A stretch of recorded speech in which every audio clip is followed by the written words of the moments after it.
Hello दोस्तों, कैसे हैं आप सभी को मैंने एक वीडियो के माध्यम से आप सभी को बताया कि किस तरह के क्वेश्चन आपके पूछे जा रहे हैं पेपर में।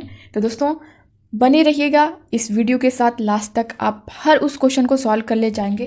तो दोस्तों इन सारी सीरीज़ को जो मैंने ईवीएस की, सीडीपी की, हिंदी की जो भी दी है, इन सारी सीरीज़ को आप लोग देख लीजिए। दोस्तों अगर आपने अब तक कुछ नहीं पढ़ा है तो जो पेडागोजी के क्वेश्चन हैं वो आप पूरे सॉल्व कर सकते हैं इन सारे वीडियो को देखने के बाद।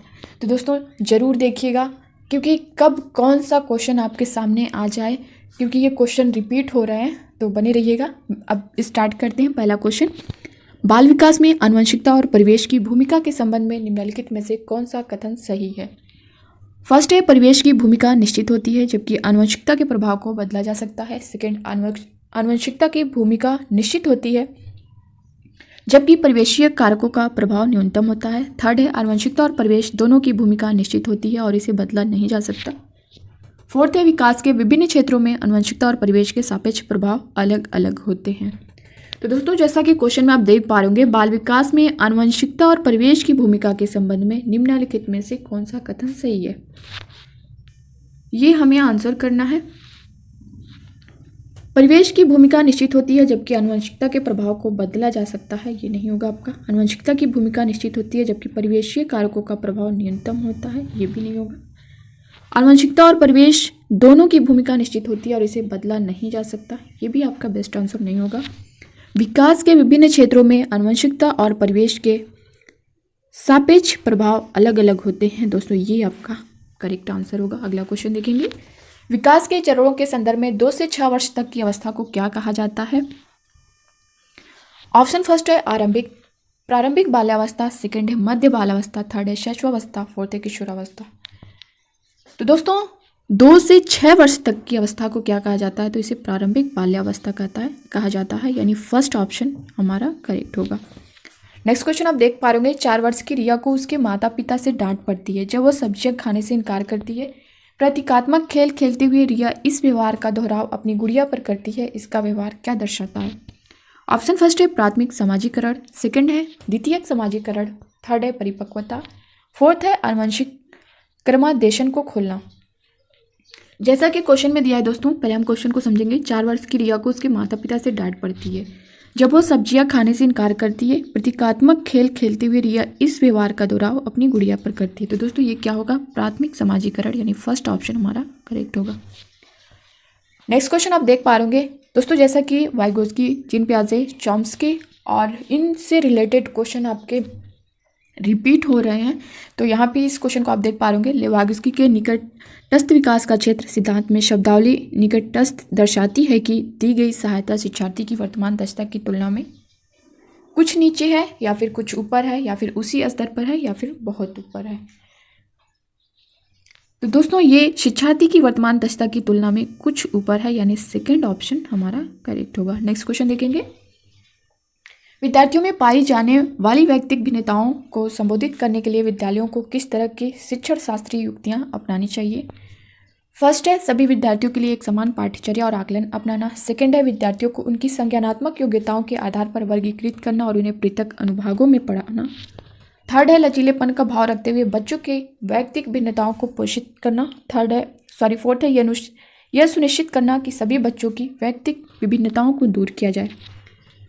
दोस्तों जैसा कि क्वेश्चन में क्या दिया है, विद्यार्थियों में पाई जाने वाली व्यक्तिगत भिन्नताओं को संबोधित करने के लिए विद्यालयों को किस तरह की शिक्षण शास्त्रीय युक्तियां अपनानी चाहिए। तो दोस्तों जैसा कि लचीलेपन का भाव रखते हुए बच्चों की व्यक्तिगत भिन्नताओं को पोषित करना, ये हमारा करेक्ट ऑप्शन होगा। ठीक है,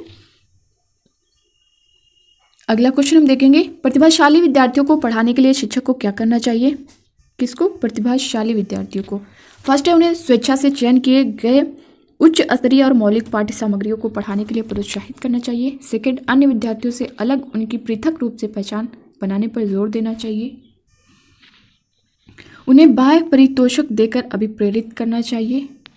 फोर्थ है विद्यालय द्वारा उनके लिए अभिविकल्पित लक्ष्यों को पूर्ण करने के लिए उन पर दबाव डालना चाहिए। आप ये सारे निगेटिव पॉइंट देख पा रहे होंगे दोस्तों, तो ये कोई भी आपका नहीं होगा, यानी फर्स्ट ऑप्शन उन्हें स्वेच्छा से चयन के लिए किए गए उच्च स्तरीय और मौलिक पाठ्य सामग्रियों को पढ़ाने के लिए प्रोत्साहित करना चाहिए, ये हमारा फर्स्ट ऑप्शन करेक्ट होगा। अगला क्वेश्चन देखेंगे, रमन कक्षा 4 में पढ़ता है, उसे कम दिखता है तथा उसे पाठ्य पुस्तक से पढ़ने तथा कार्य करने में कठिनाई होती है, उसे अध्यापक को क्या करना चाहिए। यानी बच्चा जो है वो दृष्टिबाधित है, जिसे देखने में प्रॉब्लम हो रही है, ठीक है, उसे कम दिखता है, यहाँ पे बताया गया। फर्स्ट ऑप्शन है उसके अभिभावकों को उसका काम पूरा करने के लिए सलाह देनी चाहिए, उसे पाठ्य पुस्तकों को पढ़ने और अपना काम करने से अस्थायी छूट देनी चाहिए।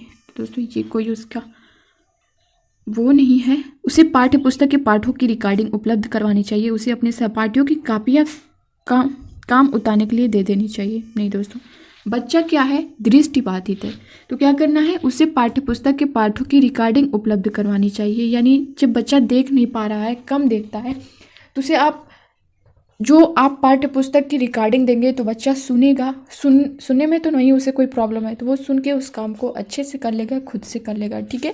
यानी थर्ड ऑप्शन जो है वो हमारा करेक्ट होगा।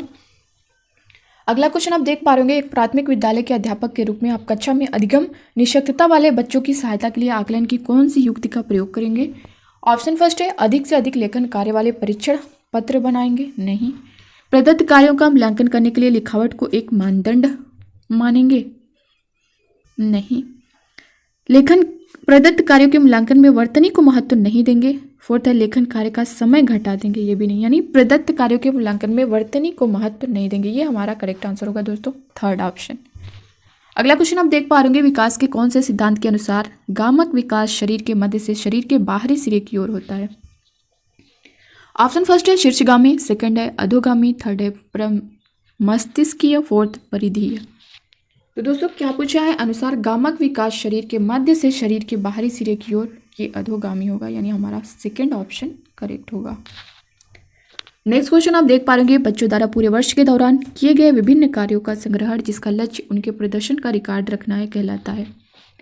फर्स्ट है रूब्रिक, सेकंड है फाइल, थर्ड है आंकड़ों का प्रपत्र, फोर्थ है पोर्टफोलियो।